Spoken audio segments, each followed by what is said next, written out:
Welcome once again to Breakfast Central. We begin the conversations this morning in Kenya, where it's President William Ruto who proposed a 7 to 10 increase in salary for teachers, police officers, and others. Of course, Kenyan defense officers and a few other civil servants and in lower cadre has now put this into effect. The president rejected a proposed salary increment for himself and other senior government officials floated by the country's Salary and Remuneration Commission (SRC). Ruto also mentioned that salaries for senior government officials will remain redundant until SRC achieves international standards for rationalizing standards for all civil servants. Joining us this morning is for more updates is Daniel Ominde. He is a lead editor, Africa Blogging. Good morning, Daniel, and thank you very much for joining us. Good morning, and thank you for having me on the show. All right, Daniel, what we're seeing here, according to the story, saying that, he's proposed an increment for, he's proposed a 7 to 10% increase in salary for civil servants and has also rejected an increment in salary for public officials. In a number of countries on the continent, we've seen that there have been arguments as to the government making sacrifices on behalf of the people as well for the common good. Do you think that the people of Kenya will see this as sacrifice enough? And will this increase be able to in any way match up to some level the increased cost of living in Kenya? Well, I think that still looks like a drop in the ocean in terms of the cost of living in the country right now. From our previous conversations, even on this show, we've been discussing protests in Kenya as a result of the rising cost of living. And remember that this only affects people who work for the government, our civil servants, people in the disciplined forces, that is the military and police, and also teachers. And the increases of we're talking about increase of 7 to 10% this year. The amount of increase or inflation in terms of the cost of living generally, even if you look at food alone, over the last 9 months has been something in that area. But if you're looking at it since the last salary review, the inflation in the country has been something to do with 30 or so percent. So this is sort of like still a drop in the ocean. And it's also just affecting those who work in the public sector. People who work in majority, the biggest employer in the country, of course, essentially still the private sector as a whole. There are no similar, conversations happening in the private sector. In fact, this year, there was a call from during the Labor Day celebration, there was a call from the representative of the Workers' Union, the Secretary General of COTU, that's the local workers union, and they asked the government to actually have a general increase across the board in terms of payments to all salaried workers, but the government rejected that proposal. So I think this, as much as it benefits people in the public sector, it still also does disadvantages employees in the public sector. But even going over and above that, there have been other conversations that we've been having in the country. For instance, the recent finance bill 2023, which introduced a raft of measures that are basically making Kenyans' life unbearable. And right now we have a case in court that seeks to stop the implementation of that particular finance bill. It succeeded. There's a court order barring the government from implementing that finance bill until that matter is heard, but at least for until the 10th of this month. But in a nutshell, the environment that we're operating in is that, one, the government has introduced a new tax called the housing tax. That's 1.5% of the basic salary or gross salary of anybody who's employed and has a payslip in Kenya. Over and above that, the VAT on fuel has been increased from 8% to 16% in this year's national budget. So the net effect of the increase of VAT on fuel means that the price of fuel is going to have a knock-on effect of the prices of all other commodities and services that are rendered in this country. So essentially, we expect that the cost of living is going to go high. So some of these measures that you see that the government say that we are rejecting salaries for senior government officials from the level of members of parliament, cabinet secretaries, permanent secretaries, and people earning a million shillings and above, or $10,000 shillings, and $10,000 rather and above. It's really not commensurate to the level of what the harm that some of these policies have done to the general Kenyan citizen. So, and then there are also perception that some of them people view it that it's an attempt to sort of make it look like we are doing something, we are being responsive, we are not raising salaries of senior servants just to cushion them from some of these impacts of the current finance bill that we had to put the rest of the country through. But then also it is also very important to put into context the remarks of the body that's actually meant to review the salaries. It's called the Salaries and Remuneration Commission. The Salary and Remuneration Commission chairperson says the president's remarks are actually just the remarks of an individual, because the Salaries and Remuneration Commission is an independent body. They are allowed by law not to, respect the wishes of the president. So, what that means is they can still go ahead and increase the salary of the president, even with the president, not saying that he wants that increase. And they said it would be up to the holder of that particular office to reject in their personal capacity and say, I am right to the SRC and say, I am rejecting this award for myself. But it will still be the remuneration for that particular office, because they argue that they are remunerating the office, not the office holder. Clarify something, Daniel. Are you saying that regardless of the president's desires to have his salary increased or not, that the salary increment body can go ahead and still increase his salary? Yes, they can go ahead, because this is an independent commission. Independent commissions do not take orders from any other arm of government. They do not take orders from the executive. They respect the judiciary, so they can listen to the judiciary, but they do not take orders. So unless it goes through a court process and then that's blocked at that particular level, maybe.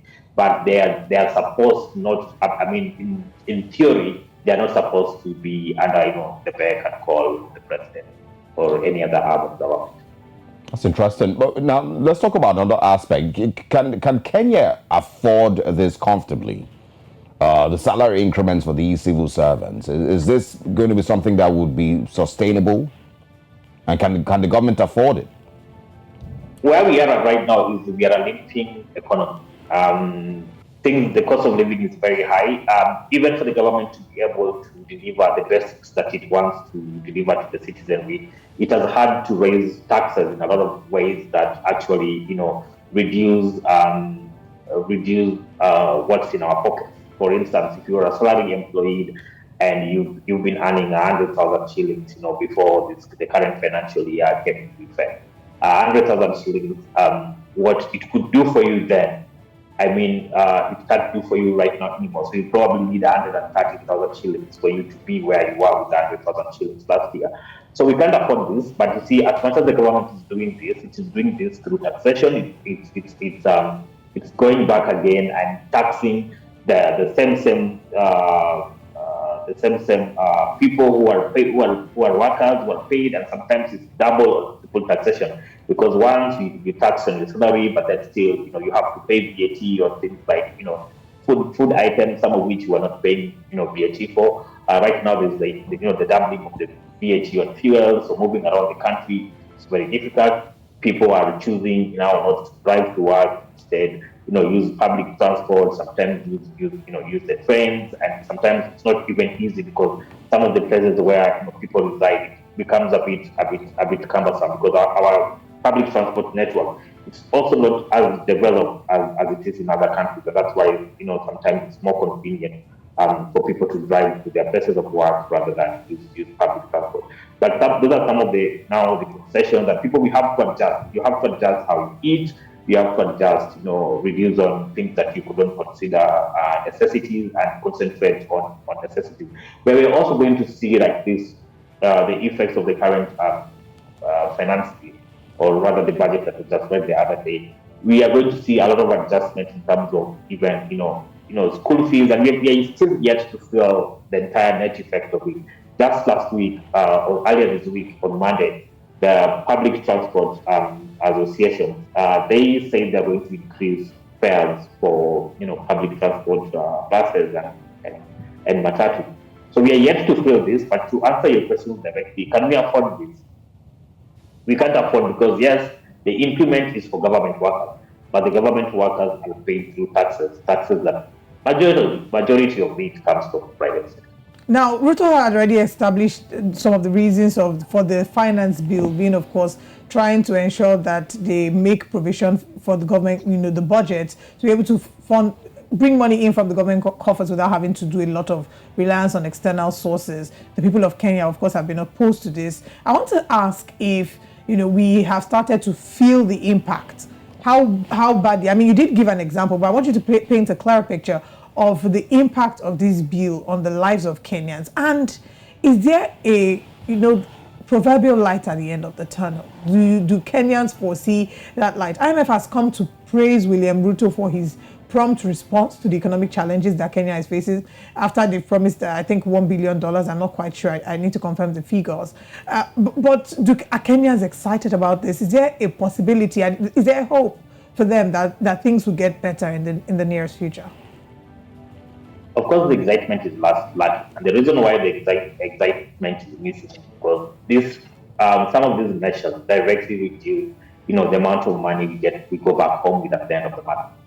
And for that to happen, and then we have this also coupled with, a rising cost of living. I am taking home less money than I was taking last month from the end of this month. That is an actual fact, because there would be a 1.5% deduction on my salary that goes towards the house allowance. The government now is mulling over to introduce a flat 2.7% rate when it comes to the National Health Insurance Fund. Again, that is going to hit my payslip. So it means by the end of the day, I'll be taking like a significantly reduced amount of money. But then there is no commensurate increase in terms of whatever is available. Right now, the government has introduced that increase, like you say, like we stated earlier, for public sector workers. But what about those of us who work in the private sector? That increase is not there. So it means that I am still going to have a net deficit in terms of what I take home. But over and above that, there is generally an increase in the prices of commodities. There's an increase in the prices of fuel. Like I said, there's an increase in the prices of general food items. And some of these are also going to have ripple effects. We are going to be paying more school fees, for instance, from next year, and things like that. So that's the way this directly affects Kenyans. And Kenyans are not happy. Tomorrow, Kenyans are going to be on the street. Yeah, quite a significant number of them. The 7th of July is a very important day when it comes to protests in Kenya. It's significantly, before it was used for protests against or protests for the people are making an acclaim for increasing of the democratic space, and because that was when we were under the presidency of former President Daniel Arap Moi, and which most people considered a dictatorship.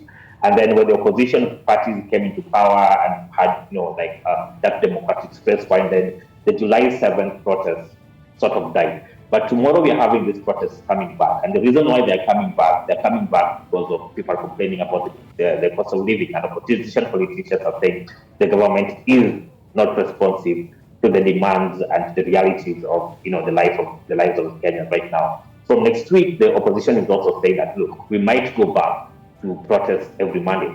So to force the government to listen to us and to listen to Kenyans when it comes to the cost of living. So if the Kenyans were feeling that there was some light at the end of the tunnel, they would not be going to the streets. But in some quarters here, you talk to economists, you talk to analysts, they'll tell you that some of these measures have a long-term effect that may be beneficial to us. We may reduce our foreign debt through getting more money from internally sourced revenue and using those to pay debts. We may use this money to fund some long-term development projects or medium to short-term development projects that then would then have the net effect of in producing our local production for food, right. Improving our infrastructure, and also bringing efficiency in terms of our energy supply and distribution. Right. But telling everybody right now of those macro benefits, sometimes for the ordinary Kenyan, it sounds like a very long shot.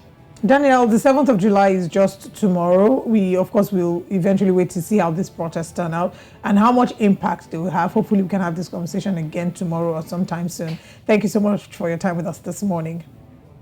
Thank you for having me. All right.